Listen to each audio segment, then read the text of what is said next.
Ayo belajar.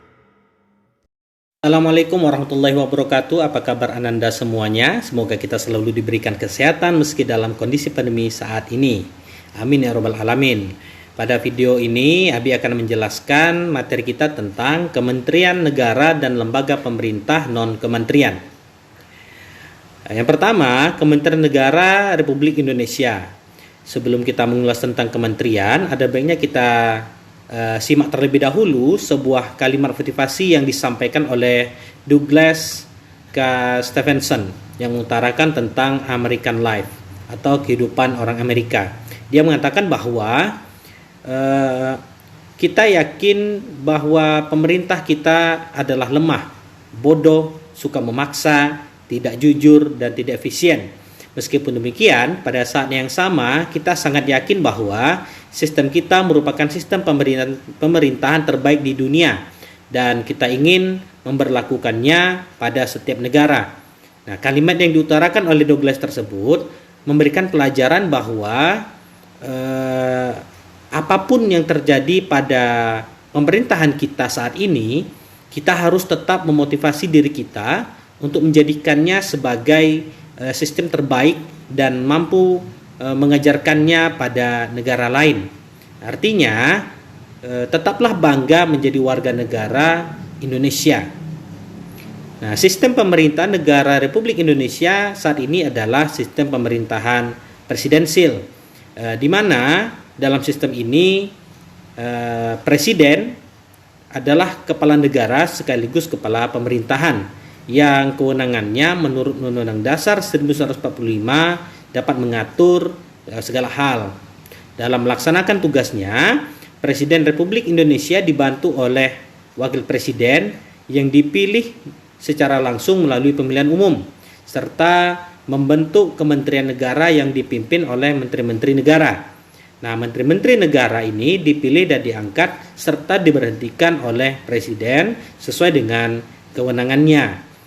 Keberadaan Kementerian Negara Republik Indonesia pada dasarnya diatur dengan tegas dalam pasal 17 Undang-Undang Dasar 1945 yang menyatakan bahwa pertama, Presiden dibantu oleh menteri-menteri negara. Yang kedua, menteri-menteri itu diangkat dan diberhentikan oleh Presiden. Dan yang ketiga, setiap menteri membidangi urusan tertentu dalam pemerintahan. Dan terakhir, membentuk, mengubah, dan membubarkan kementerian negara diatur dalam undang-undang. Nah, selain diatur oleh Undang-Undang Dasar 1945, keberadaan kementerian negara diatur dalam Undang-Undang Nomor 39 Tahun 2008 tentang Kementerian Negara.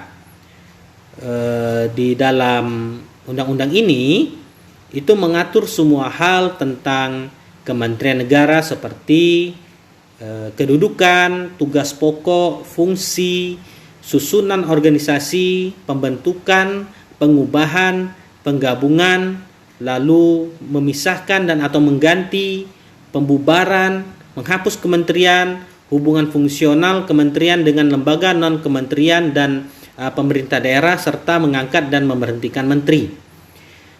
Nah, Kementerian Negara Republik Indonesia mempunyai tugas menyelenggarakan urusan tertentu dalam pemerintahan di bawah dan bertanggung jawab kepada Presiden dalam menyelenggarakan pemerintahan negara. Seperti yaitu pertama, penyelenggara perumusan, penetapan dan pelaksanaan kebijakan di bidangnya, pengelolaan barang milik kekayaan negara yang menjadi tanggung jawabnya, pengawasan atas pelaksanaan tugas di bidangnya, dan pelaksanaan kegiatan teknis dari pusat sampai ke daerah. Yang kedua, perumusan, penetapan, pelaksanaan kebijakan di bidangnya, pengelolaan milik kekayaan negara yang menjadi tanggung jawabnya, pengawasan atas pelaksanaan tugas di bidangnya, lalu pelaksanaan bimbingan teknis dan supervisi atas pelaksanaan urusan kementerian di daerah dan pelaksanaan kegiatan teknis yang berskala nasional. Dan yang ketiga, perumusan dan penetapan kebijakan di bidangnya, koordinasi dan sinkronisasi pelaksanaan kebijakan di bidangnya, pengelolaan barang milik kekayaan negara yang menjadi tanggung jawabnya, dan pengawasan atas pelaksanaan tugas di bidangnya. Nah, selain itu dalam pasal 17 ayat 3 Undang-Undang Dasar 1945 menyebutkan bahwa setiap menteri membidangi urusan tertentu dalam pemerintahan. Dengan kata lain, setiap kementerian negara masing-masing mempunyai tugas sendiri. Adapun urusan pemerintahan yang menjadi tanggung jawab Kementerian Negara terdiri atas yang pertama, urusan pemerintahan yang nomenklatur kementeriannya secara tegas disebutkan dalam Undang-Undang Dasar 1945 seperti urusan luar negeri, dalam negeri, dan pertahanan. Yang kedua, urusan pemerintahan yang ruang lingkupnya disebutkan dalam Undang-Undang Dasar 1945 meliputi urusan agama, hukum, keuangan, keamanan, hak asasi manusia, pendidikan, kebudayaan, kesehatan, sosial, lalu ketenagakerjaan, industri, perdagangan, pertambangan, energi, pekerjaan umum, transmigrasi, transportasi, informasi, komunikasi, pertanian, dan lain-lain sebagainya. Lalu yang ketiga, urusan pemerintahan yang dalam rangka penajaman koordinasi dan sinkronisasi program pemerintahan seperti urusan perencanaan pembangunan nasional, aparatur negara, kesekretariatan negara, badan usaha milik negara, pertanahan, kependudukan, lingkungan hidup, ilmu pengetahuan dan teknologi, investasi, dan lain-lain. Bahkan sampai pada pemberdayaan perempuan, pemuda, dan olahraga. Yang kedua, klasifikasi Kementerian Negara Republik Indonesia. Pasal 15 Undang-Undang Nomor 39 Tahun 2008 tentang Kementerian Negara secara tegas menyatakan bahwa jumlah maksimal kementerian negara yang dapat dibentuk adalah 34 kementerian. Nah, berdasarkan Peraturan Presiden Republik Indonesia Nomor 47 Tahun 2009 tentang pembentukan dan organisasi kementerian negara, Kementerian Republik Indonesia dapat diklasifikasikan berdasarkan urusan pemerintahan yang ditanganinya, yaitu yang pertama, kementerian yang menangani urusan pemerintahan yang nomenklatur nama kementeriannya secara tegas disebutkan dalam Undang-Undang Dasar 1945 seperti Kementerian Dalam Negeri, Kementerian Luar Negeri, lalu Kementerian Pertahanan. Yang kedua, kementerian yang menangani urusan pemerintahan yang ruang lingkupnya disebutkan dalam Undang-Undang Dasar 1945. Di antaranya ada Kementerian Hukum dan HAM, lalu ada Kementerian Keuangan, Kementerian Energi dan Sumber Daya, dan lain-lain. Lalu yang ketiga, kementerian yang menangani urusan pemerintahan dalam rangka penajaman koordinasi dan sinkronisasi program pemerintahan. Di antaranya itu Kementerian Sekretariat Negara, Kementerian Riset dan Teknologi, Kementerian Koperasi dan Usaha Kecil Menengah, lalu Kementerian Lingkungan Hidup, dan masih banyak lagi yang lainnya.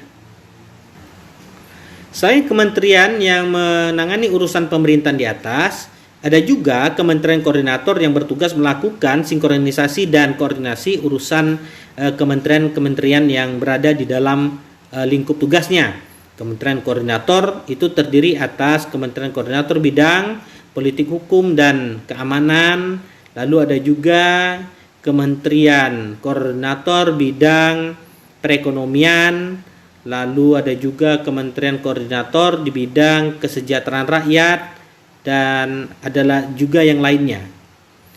Ketiga, lembaga pemerintah non-kementerian. Nah, selain Kementerian Negara, Republik Indonesia juga memiliki pemerintah non-kementerian yang dulu namanya lembaga pemerintah non-departemen.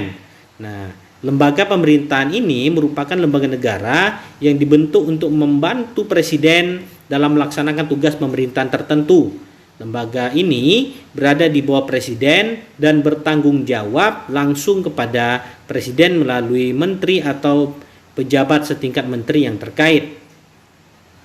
Keberadaan lembaga ini diatur dalam Peraturan Presiden Republik Indonesia nomor 103 tahun 2001 tentang kedudukan, tugas, fungsi, kewenangan, susunan organisasi dan tata kerja lembaga pemerintah non-departemen.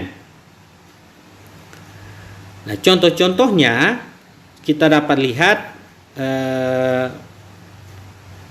yaitu pertama Badan Intelijen Negara atau BIN, lalu Badan Kepegawaian Negara atau BKN, lalu Badan Kependudukan dan Keluarga Berencana Nasional BKKBN, lalu ada juga Badan Meteorologi, Klimatologi dan Geofisika BMKG, ada juga Badan Narkotika Nasional BNN, lalu Badan Nasional Penanggulangan Bencana BNPB, dan masih banyak lagi lembaga-lembaga pemerintah non-kementerian ini yang berada langsung di bawah naungan Presiden. Tentunya Anda semua dapat melihatnya di literasi-literasi yang ada di perpustakaan maupun di internet. Nah, demikian dulu video kita pada kesempatan kali ini. Sampai jumpa di video selanjutnya dan jangan lupa kerjakan tugas yang ada pada bagian deskripsi video ini. Sampai jumpa. Wassalam.